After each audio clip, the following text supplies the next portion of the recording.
Hey everybody, Dylan Smith from Noble Records coming at you with another video. This is one I've been really excited to do. This is my ranking of Led Zeppelin albums.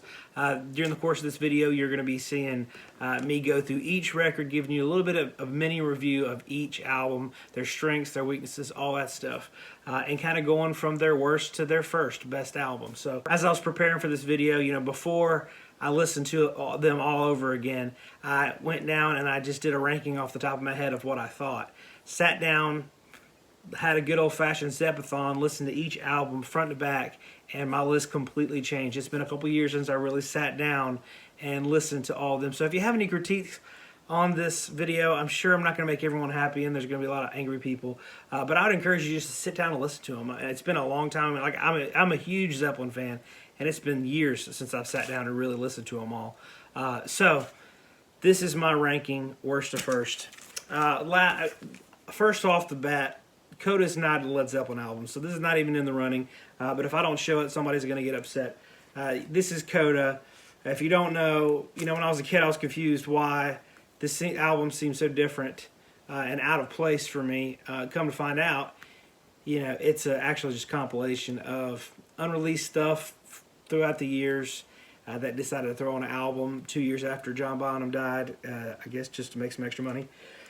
So most people wouldn't really consider this a Zeppelin album, but I've got to show it, so if I have to throw that in, that's the last one. If not, we have 8 other records to talk about. Number 8 coming in, I think most people would agree, this is probably Zeppelin's weakest record. It was hard for me to do this because I do like every Zeppelin record. I'm a huge fan. Every Zeppelin record I can sit and listen to and not hate it. But this is definitely, you could kind of tell they were fading out a little bit. You've got In the Evening is a great track, and All My Love is a great track. Fool in the Rain, that's probably All My Love, Fool in the Rain are the biggest hits on this one. But In the Evening, I think, is the strongest track on this album. Hot Dog's it's a little hokey, but I really admire. When I was young, I was like, this sucks. What is this? But Jimmy Page really kind of shreds on that and plays a little bit differently, so he kind of expands, a little bit in his style as a country song a little bit. And but anyways, there's a couple songs on here that aren't great, but In the Evening, Fool in the Rain, All My Love, those 3 songs, they carry the album. They're good songs, and it makes this album not unlistenable. But really cool interactive artwork, all the different covers makes this a really cool record. So that's number 8, Into the Outdoor. Number 7, it gets hard for me after this point because that's easy to say that that's the worst Zeppelin album. But from here, I like them all a lot. Coming in at number 7, this is Presence, and it was hard for me to put this at number 7. And going in, I was thinking, I'm going to put Presence higher up on the list than people expect. But then after listening to all of them, it was just really tough to do that. Achilles' Last Stand is incredible. Nobody's Fault But Mine. Those 2 tracks are so killer. So I really hate to put this far down on the list, but this was one of the later Zeppelin albums. A couple of these tracks aren't great, but none of them are bad. There's not a bad track on this album, in my opinion. I think it's a great album. T for One is a great, it's so bluesy. That one's a sleeper. A lot of people don't talk about T for One. That's a really great song. But this was 1976. They were getting in their later years a little bit, and but still, it's a strong effort. It's a great album. Got a lot of great songs. Like I said, there's not a song on here that I wouldn't want to listen to, but it's just not the masterpiece that some of the other records are. All right, coming in at number 6, this is probably going to shock some people and offend some people, but I got to say number 6 goes to Led Zeppelin IV / Untitled / Four Symbols / So-So. There's so many different names for it. I always call it Led Zeppelin IV.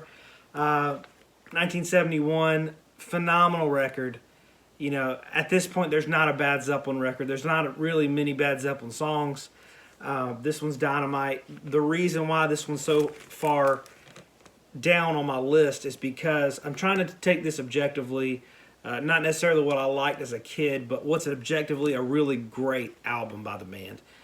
This I don't think is their best album because You know, you've got some good songs in here. Some of them are whatever. Black Dog's amazing.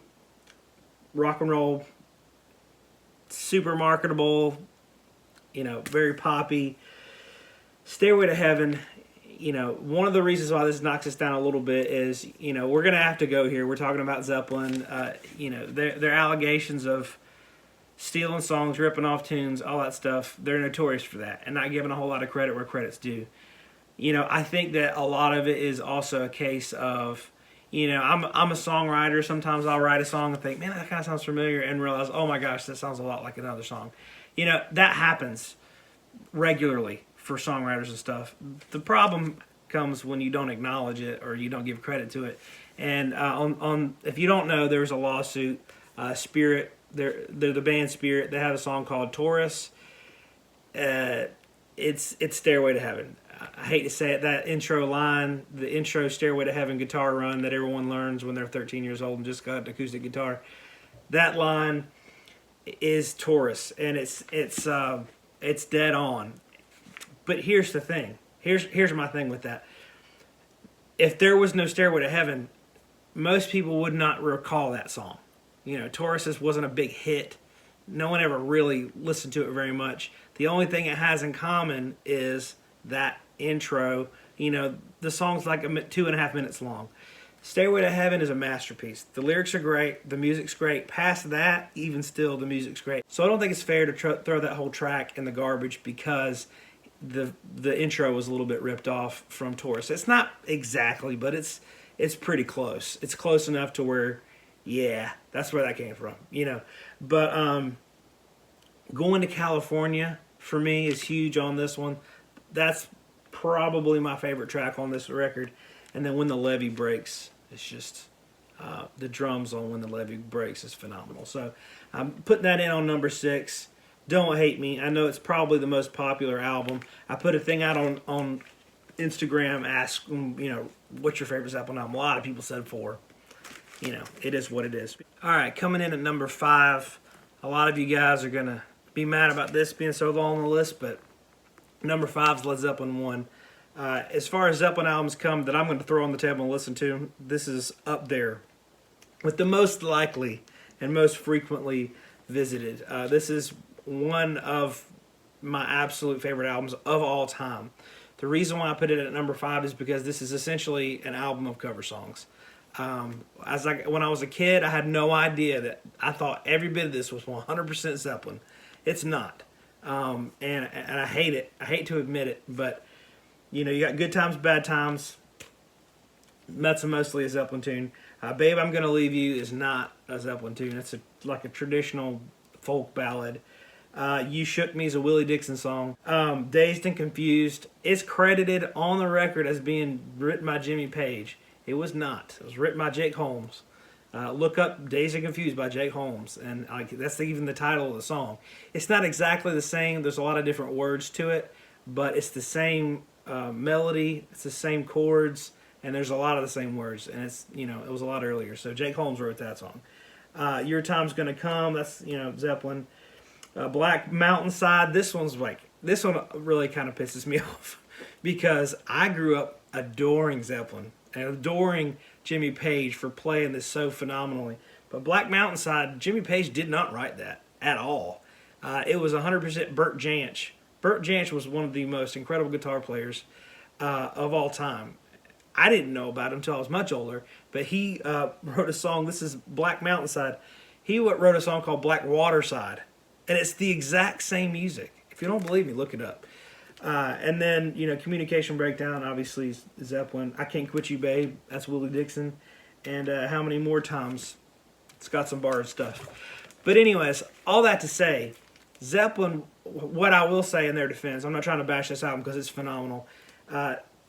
They made those songs their own, and they killed it, you know.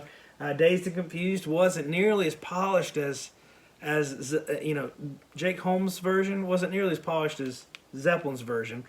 You know, the other ones, there's a couple ones. The only one that really kind of bothered me a lot is that Burt Jansch, because he like is so ripped off, and it on the album, like on the record itself, it's credited as Jimmy Page, and that kind of that hurt when I learned that as I got older. So that's why this one's lower on the list. As far as ones that I'm going to sit down and I'm really going to enjoy, I'm really going to enjoy this album. It's phenomenal. It's great. There's not a weak moment on this record. It's a banger all the way through. But as far as a composition, it's got to be number 5. Number 4, this is one that I think one of the more underrated records. I think this is far better than Led Zeppelin IV. This is Houses of the Holy.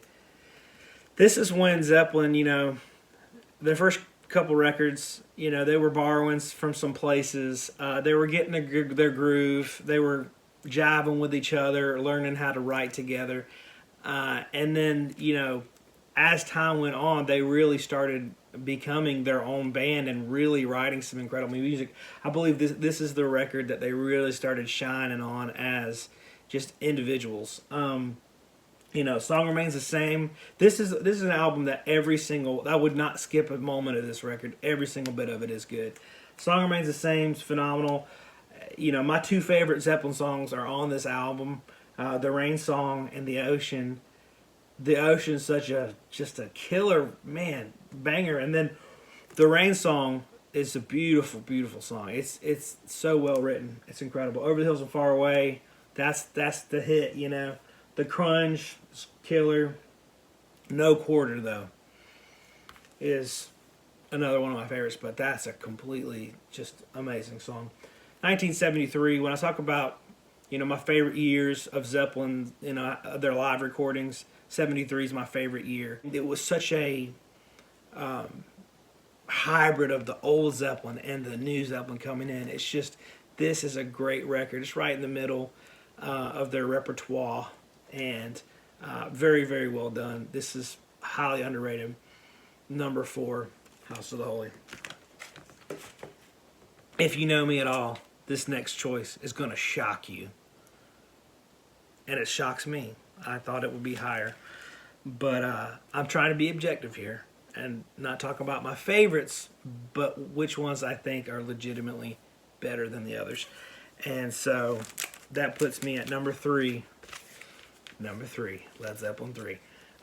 If you know me at all, this is my favorite record of all time. This is my favorite album. So why would I not have it at number 1, you might ask? Because I think that, although it's my favorite album, it's not the best Zeppelin album. It's my favorite album for sentimental reasons, and listening to it brings me back to a certain time. I've got a lot of history with this record. This is the first record I played for my son when I brought him home from the hospital. I've got 1,000 stories about this record. I got my first copy. I traded a pair of pants for my first copy. It's like, there's just with me and this album, there's so much rich history. The reason I love this album is because they were just coming off of, Zeppelin I, Zeppelin II. They're known, their reputation is that they're this powerful, hard rocking band, that they are just like in your face, loud, aggressive, electric. And then they come out with Zeppelin III, and I love how the first song's Immigrant Song. So this is the first time you'd ever heard the album, and you'd never heard it before, and you'd heard Zeppelin I and Zeppelin II, and you're really anticipating Zeppelin III, and you throw on the turntable Immigrant Song, you're like, oh my gosh, this is so good. This album's gonna be just like fire, like the rest of them. And then it goes acoustic, and the rest of the album pretty much is a lot of acoustic stuff, and a lot of slower songs. I so admire that about this album, because that was a really brave thing for Zeppelin to do. That was them kind of saying, let's slow this thing down. We're not just these kids that are going to be playing this loud, aggressive music. We want to write some really good songs. We want to be known for something else. And so that's why Zeppelin III is my favorite album. But as far as as a composition goes, I think this is a much stronger effort of an album than Zeppelin IV or Zeppelin I. They did some great things with that record, but it's a masterpiece. Immigrant Song, like I said, is so good. Friends, great song. Celebration Day, great song. Since I've Been Loving You is one of my favorite songs of all time, and one of my favorite Zeppelin songs as well. Album's House, awesome. Gallows Pole, I remember the first time I heard this, I was like, this is amazing. The it's got like bluegrass elements to this album. You know, Tangerine and That's the Way, back to back. Those are incredible, slowed down acoustic songs. You know, and then, you know, Bronny R. Stomp and Hats Off for Roy Harper. They're great songs as well. But this is an album that is near and dear to my heart. I think it's a phenomenal record, and for those reasons, that's why I think it's so high on from a compositional standpoint. It was with the context of 1 and 2 coming out, and then this. I just think this was a phenomenal record, and so it's my favorite album. But I'm putting it as number 3 on this. For this, the last two. I'm telling you, this was hard. Okay, now we all know the last two is Physical Graffiti and Led Zeppelin II. That was tough, man, because it's like at this point you're weighing them on 2 different scales, so it could go either way. You know, Led Zeppelin II, you got like just fire, like a crazy. When I get a new component to my system, I put on Zeppelin II to test it because it's such a hot record, and it's just so high energy, phenomenal, amazing. Physical Graffiti, you've got, it's a double LP, the only double LP they did. It's got some incredible songs on it. From a compositional standpoint of them writing great songs, it's the better, you know? That's why it was really hard for me to pick. So either one of these, I almost did like they're tied for number 1, but I couldn't do that. So for number 2, I chose Physical Graffiti. It was a toss-up. I mean, either way, it could go either way. I have not listened to this record. I hate to say it, but I hadn't listened to this record in a long time. I'm always getting new music in. I'm always getting into new stuff. And a lot of times I don't go back and listen to the old stuff as much anymore. But Physical Graffiti, it blew me away. I forgot how good it was. Custard Pie, The Rover, In My Time of Dying, those are 3 just super strong songs. And as I'm listening to it, I'm like, man, this is really, like, I forgot how much heat this is early on. Then you got Houses of the Holy, which, oh my gosh, it's so good. Trampled Underfoot's phenomenal, and then Kashmir is just it burns down the house. I mean, Kashmir is phenomenal. Such an incredible song. In the Light's great.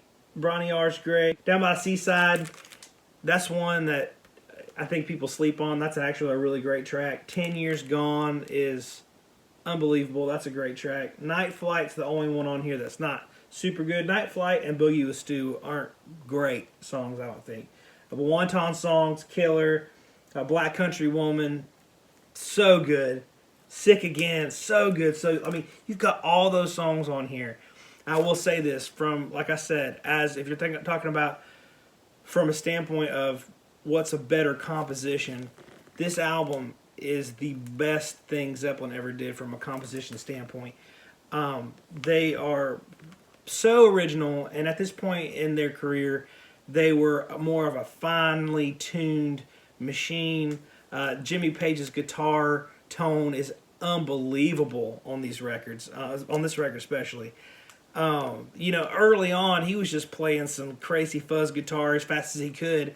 You know, when you're young and you're playing guitar, you're wanting to get as many notes as you can, and this one, he just really takes his time, and it's about that sustain. It's so good. Plant, he's right on the money. You know, John Bonham is, I'm talking about my favorite band here, so you got to be patient with him, but John Bonham, just, you could see him evolving. You could tell he listened to world music and like all these, you could tell he submerged himself into different cultures. And he's in the pocket. He's a different drummer on this record than he is Zeppelin 1. And John Paul Jones, unbelievable, out of this world, talented musician, multi-instrumentalist. There's never been anybody like him. But anyways, on this record, they all shine so well, and you can tell they've been playing with each other for a long time. You can tell they've been writing with each other for a long time. And at this point, this is their peak of the best they ever worked with each other.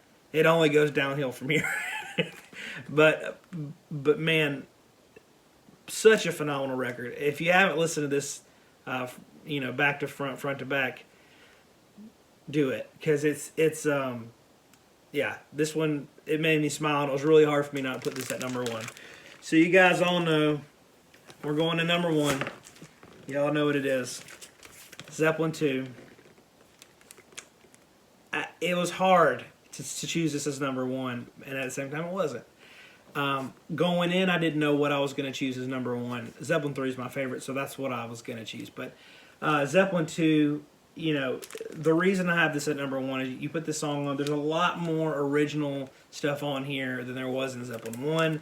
This is very much of a stronger effort than Zeppelin I was. A Whole Lot of Love is, you know, the hit off of this, the biggest hit off of this. But what I really like about Whole Lot of Love is as it evolved in their live sets. You know, if you've never heard Zeppelin like circa 1973 and 1975 a little bit, their tours, they took A Whole Lot of Love and they turned it into a blues medley. So if you hear, you know, the Whole Lot of Love, and then it goes into that really trippy psychedelic, you know, droning part for a while, and then it comes back with that is so killer. But anyways, we'll get back to that. During that psychedelic trip, they come out of it and start doing blues songs, and it's so freaking good. Sometimes it'll be 20, 25 minutes long, but that's on the live sets. And so if you get any Zeppelin bootlegs or anything like that, I think How the West Was Won has a version of it. But man, that is one of my favorite things Zeppelin ever did, was those live shows with those medleys on it. But anyways, but when he comes out of that psychedelic trip into that just, I mean, it's so strong, and then that guitar riff is so good. That really is a strong intro to this record. What Is and What Should Never Be. It's grooving, it's killer. The Lemon Song, classic.